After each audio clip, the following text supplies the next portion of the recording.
So my name is Prof.Arif Herekar, and I have been talking about adventures, travels, and much else, and quite a lot of sensational trips and tours.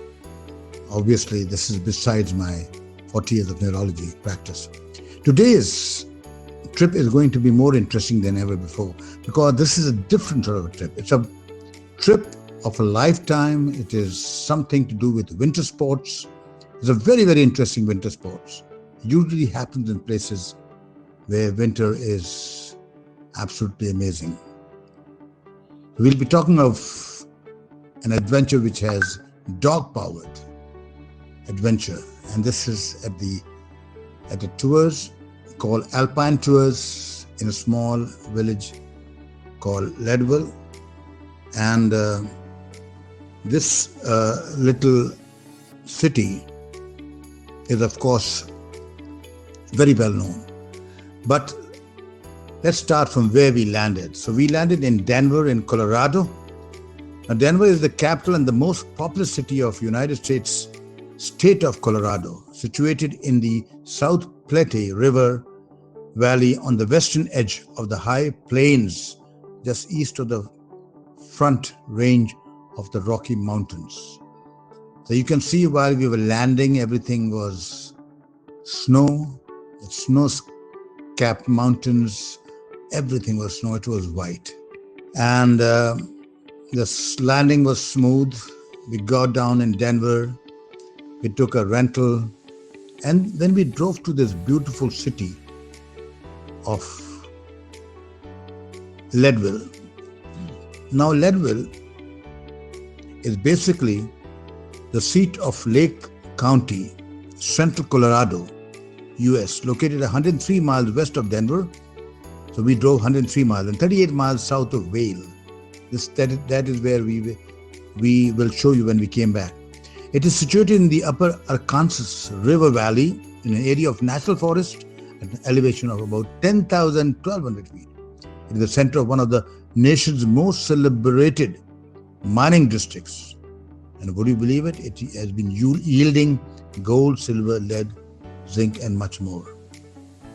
So we drove from Denver to this little beautiful town of Leadville.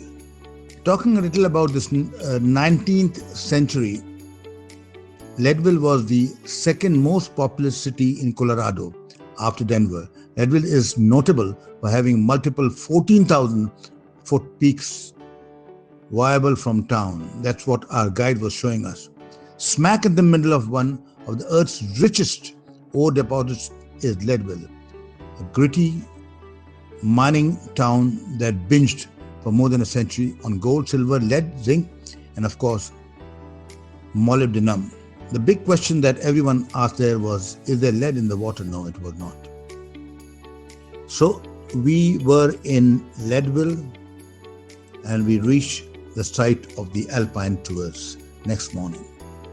So then we were wondering what was so special about dog sledging. It has a history. It is important to remember that dog sledging, of course, is not just for sport and adventure. Dog sledging is part of an ancient practice that native people have relied on to survive in the Arctic regions. Of course, Alaska is one of the most popular destinations for dog sledging. Of course, it's one of the best places in the Arctic, in the US and the world. While there are many places in Alaska to do dog sledging, if you ever think of going there, go to Anchorage.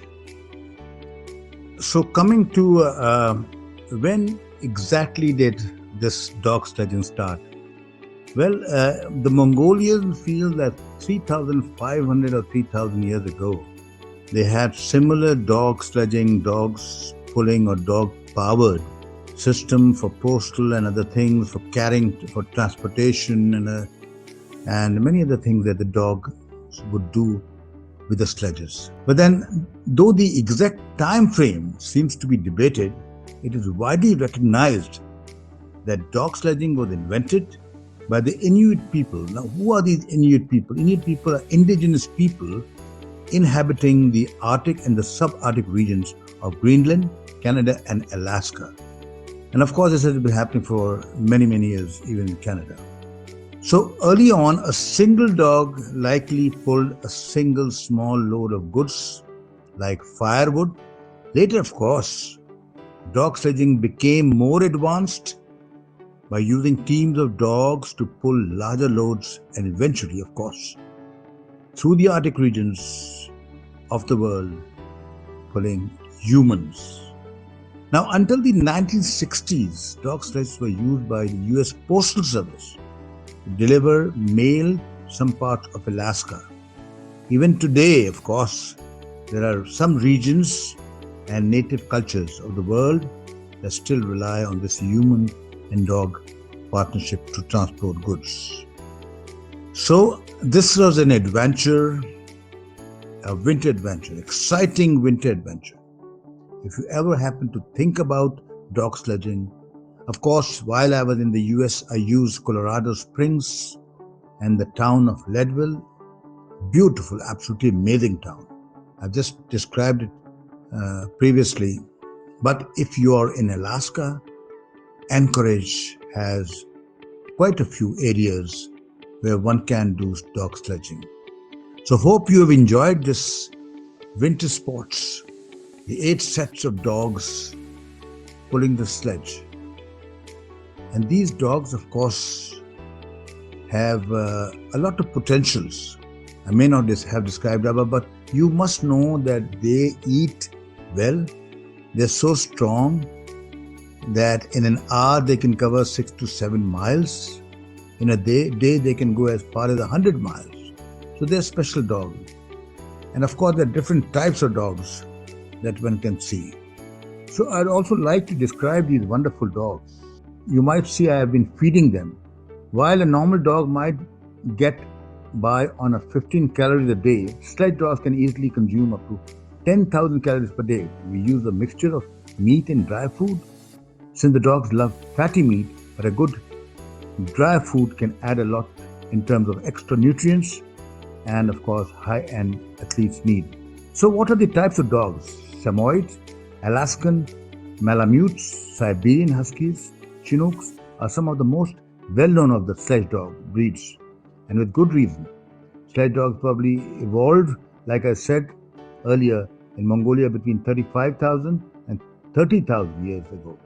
Even in poor trail conditions, sledge dogs can manage up to 6 to 7 miles, as I've already said.